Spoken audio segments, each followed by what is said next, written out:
السلام علیکم ورحمۃ اللہ وبرکاتہ۔ وعلیکم السلام ورحمۃ اللہ وبرکاتہ۔ الحمدللہ آج مکتب میں 22 بچے حاضر آئے ہیں۔ کل کتنے تھے اپن؟ 20 اور آج 22۔ 22۔ یہ اللہ کا خاص فضل ہے کہ اللہ تبارک و تعالیٰ نے ہمیں علم دین سیکھنے کے لیے مکتب کو بھیجا ہے، قرآن سیکھنے کی توفیق دے رہا ہے۔ یہ اللہ کا ہم پر خاص فضل ہے۔ آئیے بچوں، علم کی اہمیت پر ایک اور بات آج میں آپ کے سامنے پیش کرنے والا ہوں۔ آپ اس کو بغور سماعت فرمائیں اور سمجھنے کی کوشش کریں۔ قرآن پاک میں اللہ تبارک و تعالیٰ نے سورہ علق کی پہلی آیت میں ارشاد فرمایا، اقرأ بسم ربک الذی خلق۔ آپ سب جانتے نا یہ آیت، یہ وہ کون سی آیت ہے؟ یہ وہ آیت ہے اللہ تبارک و تعالیٰ نے سب سے پہلے اسی آیت کو ہمارے نبی محمد صلی اللہ علیہ وسلم پر نازل فرمایا۔ کتنی آیتیں نازل ہوئی؟ 5 آیتیں نازل ہوئی، سمجھے؟ اس میں سے پہلی آیت اقرأ بسم ربک الذی خلق۔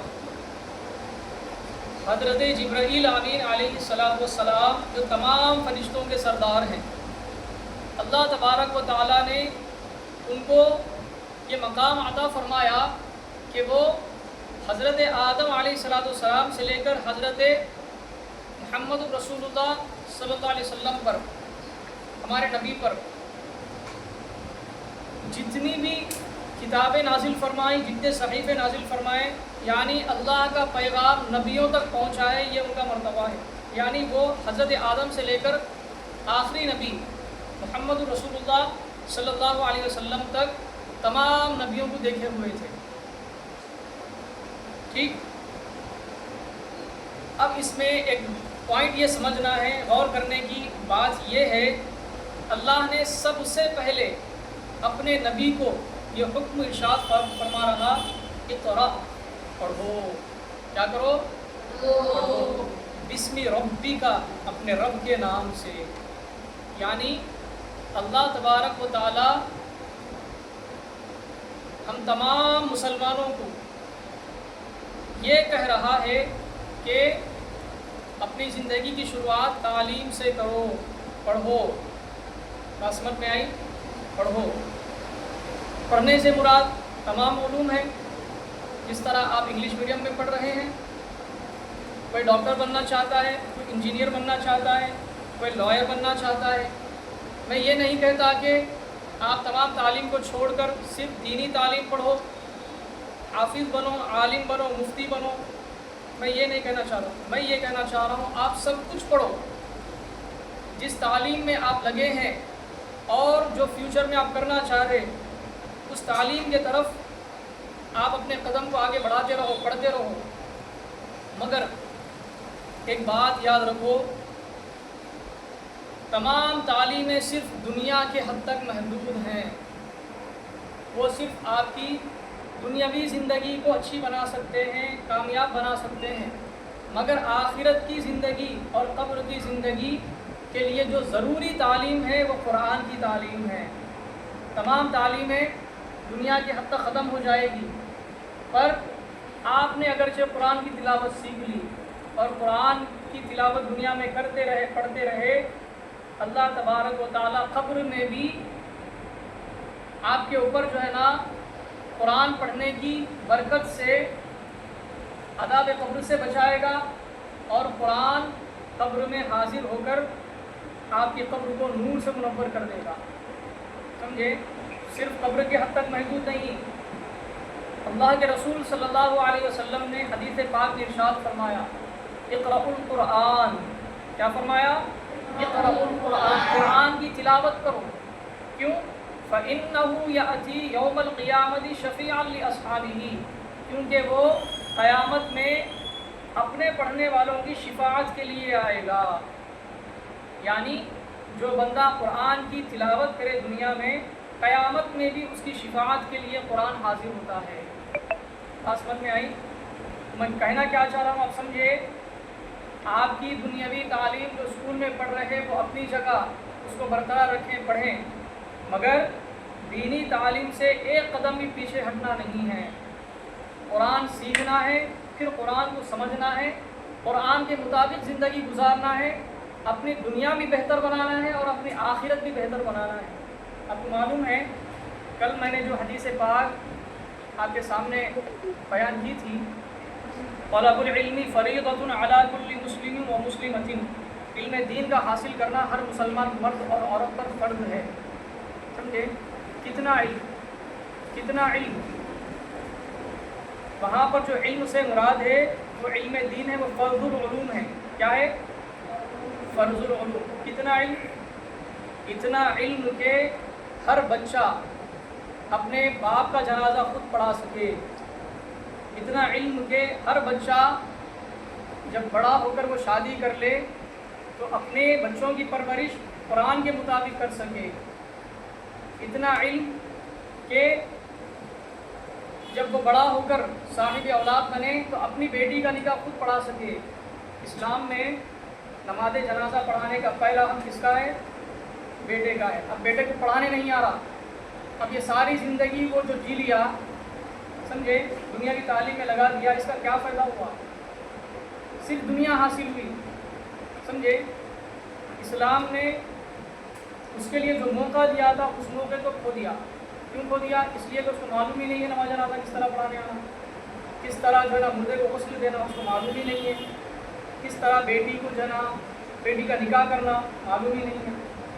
اس کے بعد کیا ہوا؟ یہ تمام کامیں امام صاحبوں کے سپرد کر دیے گئے، عالموں کے سپرد کر دیا گیا۔ نماز جنازہ امام صاحب پڑھا لیں گے، بیٹی کا نکاح امام صاحب کرا لیں گے، بچہ پیدا ہوا تھا امام صاحب دے لیں گے، چلہ ہوا، چھٹی ہوئی، عقیقہ ہوا، امام صاحب وغیرہ دعا کریں گے۔ یہ تمام کامیں اسپیشلی جو ہے نا عالموں کے سپرد کر دیے گئے، مگر اسلام میں یہ کانسیپٹ نہیں ہے۔ اسلام یہ حکم دیتا ہے کہ ہر مسلمان اتنا علم حاصل کر لینا کہ یہ تمام کام کو خود کر سکے۔ بات سمجھ رہے؟ اتنا علم حاصل کرو کہ اپنی زندگی صحیح گزار سکو، قرآن و حدیث کے مطابق گزار سکو۔ بات سمجھ گئے آپ؟ میں کیا بولنا چاہ رہا ہوں؟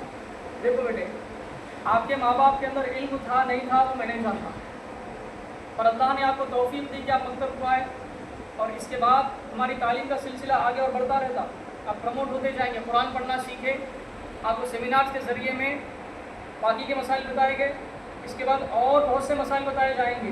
ہمارا سلسلہ رکنے والا نہیں ہے، ہمارا سلسلہ بڑھتے جائے گا۔ آپ کو کیا کرنا ہے؟ مکتب کو کنٹینیو آنا ہے، سمجھے، سیکھنا ہے۔ اب اس سے کیا ہوتا؟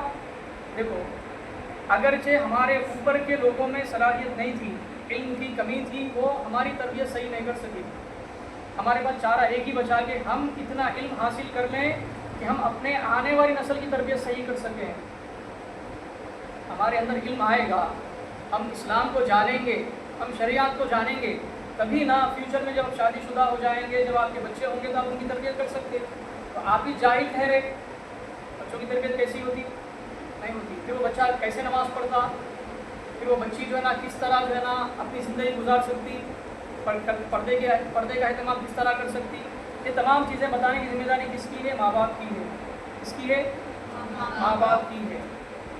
تو آپ بھی فیوچر میں ماں باپ بنیں گے، ہے نا، اور بہت زیادہ دور نہیں ہے نا، زیادہ دور نہیں ہے، تھوڑے عرصے کے بعد میں سب کی یہ زندگی شروع ہونے والی ہے۔ تو اس زندگی کو بہترین بنانا ہے۔ ہمارے اندر علم آ گیا تو ہماری نسل کی جاہلیت ختم ہو جاتی ہے، پھر ہماری نسل میں جاہل نہیں بستے۔ کیا کرنا؟ ہم علم والے بن جانا، ہماری نسل کو علم سکھانا، اور ان کو ترغیب دینا کہ وہ بھی آگے نسل کو علم سکھائے۔ اس کا مطلب میں یہ نہیں بول رہا ہوں کہ پورے عالم بنا ہوا، میں یہ بول رہا ہوں کم سے کم اتنا علم سکھاؤ کہ وہ یہ جان سکے کہ کس کے حقوق کیا ہیں، زندگی کس طرح گزارنا ہے، نماز کی پابندی کرنا ہے، شیطان کے فتنوں سے بچنا ہے، سمجھے۔